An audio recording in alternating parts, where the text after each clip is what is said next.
Olá, este é o Conexão Futura. A foz do rio Oiapoque, no Amapá, até o arroio Chuí, no Rio Grande do Sul, marcam os dois pontos mais extremos do litoral brasileiro. Com uma extensão de 7.367 quilômetros, o litoral passa ainda pelo Nordeste e pelo Sudeste, com suas praias exuberantes e parques florestais, sendo uma das principais rotas turísticas do país. Em boa parte desses lugares, as condições climáticas favorecem passeios o ano inteiro, mas as atividades de turismo e lazer nem sempre podem ser aproveitadas por todos. Em Santa Catarina, um projeto quer diminuir essas distâncias, ao mesmo tempo que promove o acesso à cidadania, como mostra a reportagem da TV Univale. Olha a alegria da avó acompanhada dos filhos e netos num sábado de sol. E a felicidade do seu Fábio ao ter contato com o mar novamente. Ele, que amputou a perna por causa do diabetes, vive em um asilo e veio com colegas da instituição aproveitar a praia. Só de passear e ficar aqui junto com o pessoal já é bom. Ver um monte de gente já é ótimo. Mas quando eu vi a cadeira, a primeira coisa que eu fiz, já tem cadeira na praia? Eu falei para os meus filhos, já tem cadeira na praia, agora eu vou tentar ir lá. As cadeiras anfíbias proporcionam o que antes era uma barreira, a locomoção da faixa de areia até a água. Faz 4 anos que o projeto Rodas ao Mar foi implantado em Itajaí para facilitar momentos de lazer na praia para pessoas com deficiência e idosos com mobilidade reduzida. Apesar das limitações físicas, das doenças e da idade, ainda tem muita vida, né, dentro deles. É muito bom isso. E quebrar essa barreira. Nós temos situações de idosos que nunca viram essa paisagem do mar. Então, para a gente é uma satisfação poder contemplá-los. É bacana para o deficiente, para o idoso, para todo mundo. Aqui não existe grupo, não existe patologia, não existe idade, classe social. Isso aqui é bem-vindo para qualquer pessoa. Na praia mais movimentada do sul do país, também há um cantinho reservado para facilitar a locomoção de pessoas com deficiência. Em Balneário Camboriú, o projeto Praia Acessível foi implantado este ano. A Javelin tem lugar reservado para estacionar o carro e pessoal para levá-la até o mar com a cadeira anfíbia. Nós também podemos estar tomando nosso banho de mar ou fazendo o nosso lazer. É muito importante ter esse acesso, essa parceria aí com os órgãos municipais que estão fazendo esse tipo de projeto, porque a gente também é cidadão, né? A gente está realizando testes quanto ao horário, quanto à localização geográfica, quanto às atividades que a gente pode oferecer a mais para integrar e não abranger somente aos deficientes físicos, mas também aos deficientes visuais, suas famílias e a comunidade. Então, um projeto assim também fomenta o turismo das pessoas com deficiência, né? Porque nós também somos consumidores, né? Muito bacana. A gente convidou o Ricardo Shimozakai, que é empresário e fundador da Turismo Adaptado, uma empresa que trabalha a acessibilidade, inclusão de pessoas e o conceito do turismo para todos. Ricardo, tudo bem? Tudo bem. Tudo bom, é um prazer conversar com você no Conexão Futura. Ricardo, quando a gente pensa em turismo acessível, turismo adaptado, qual deve ser o primeiro pensamento de quem vai trabalhar essas questões? É preciso pensar especificamente as necessidades de cada tipo de deficiência? Eu acho que o primeiro pensamento é tentar ver que nada é impossível, né?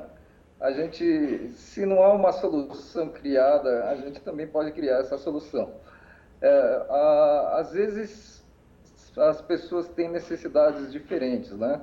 Tanto uma pessoa com deficiência física, as necessidades são diferentes de uma pessoa com deficiência visual, auditiva.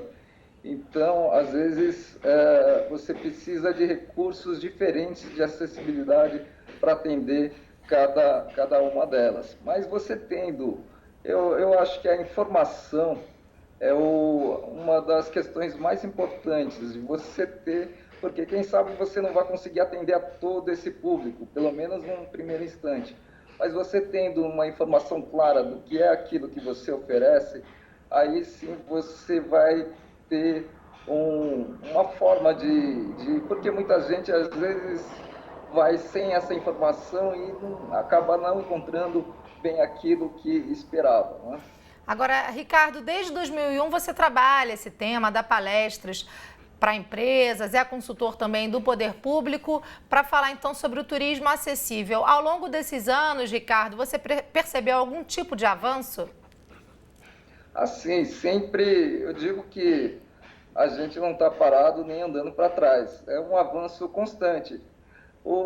Aqui a gente gostaria e, na verdade, poderia ter avançado muito mais, né? Há muitas questões burocráticas, ou mesmo quando se trata de poder público, ou mesmo quando você tem o poder privado, o empresário, às vezes eles não acreditam no potencial que tem o turismo acessível, né? Mesmo a gente passando dados, porque países no exterior que têm isso, enxergam a pessoa com deficiência como um consumidor, eles faturam bilhões de dólares, de euros, em cima desse público. É um público. Aqui a coisa vem muito na questão da obrigação de você ter um quarto adaptado no hotel, ou se não por caridade. A visão que o pessoal tem da pessoa com deficiência ainda é outra. A gente ainda não está muito incluso na sociedade, a gente não é tão parte da sociedade assim como um consumidor. E, Ricardo, essa deve ser uma preocupação não só do empresário do setor de turismo, mas também uma parceria dessa área, do poder público das cidades, né, do Estado, até mesmo do governo federal, para que essas ações que estimulem o turismo acessível funcionem realmente. E se a gente pensar também para além de políticas de inclusão, políticas ligadas à mobilidade urbana, por exemplo. Eu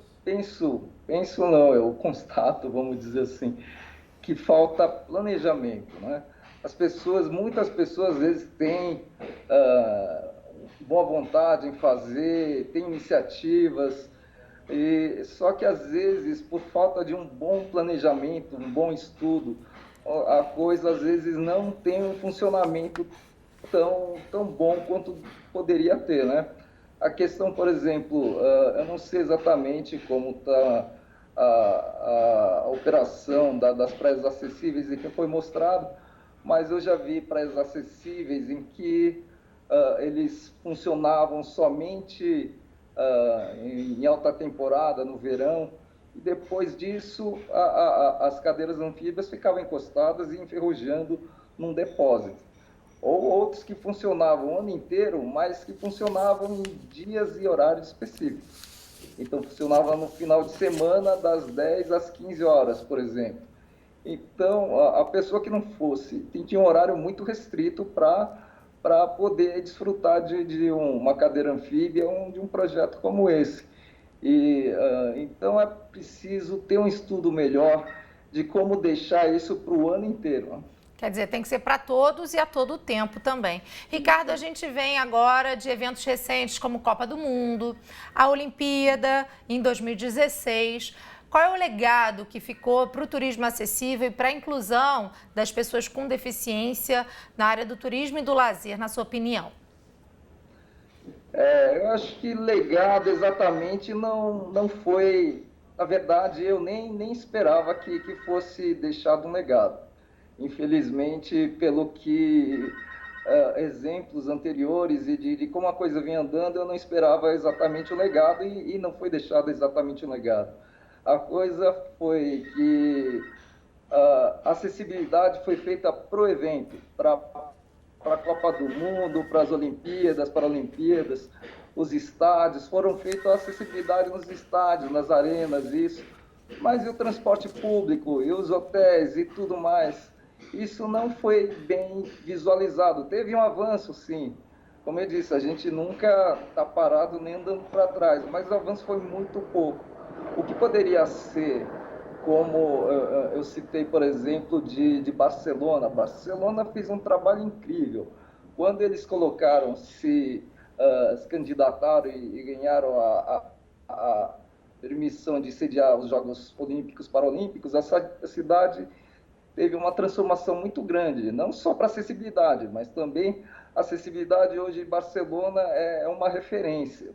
E isso sim é um legado, isso é o que a gente gostaria que fosse deixado aqui, mas eu não visitei, eu visitei o Rio na época das Paralimpíadas, mas agora eu tenho quase certeza que meus amigos de lá que moram no Rio devem ter a mesma opinião que eu, que muita coisa na cidade voltou ao que era antes.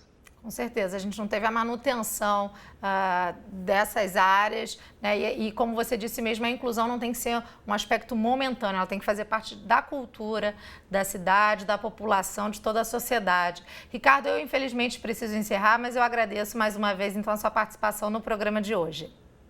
Tá, obrigado a vocês. Um abraço. Um abraço. Na próxima entrada do Conexão Futura, nós vamos falar sobre o trabalhador povo. Você provavelmente conhece alguém assim, mas não deve nunca ter ouvido falar dessa expressão que está mantendo o emprego em meio ao cenário da recessão. Mas será que lidar com tantas tarefas e outras atividades pode ser uma boa possibilidade para o crescimento profissional? E como será que fica a saúde do trabalhador? A gente fala mais sobre esse assunto já já.